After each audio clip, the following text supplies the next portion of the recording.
নমস্কার বন্ধুরা, আমি তমালিকা। আমরা যাতে নিশ্চিন্তে থাকতে পারি তার জন্য বর্ডারে দিন রাত যারা পাহারা দিচ্ছে তাদের উদ্দেশ্যে আমার একটি কবিতা।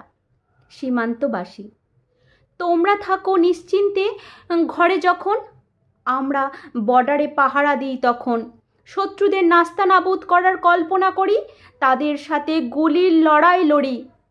তোমরা যখন উৎসবে অনুষ্ঠানে প্রিয়জনের হাত ধরে ঘোরো, আমরা তখন শত্রুদের করি জড়সড়। বাবা মায়ের অসুস্থতায় যেতে পারি না বাড়ি, ছোট্ট ছেলে মেয়েটাও করে দেয় আমাদের সাথে আড়ি। মাগো কি করে বলবো তোমায়, আমরাও ভয়ে ডরি।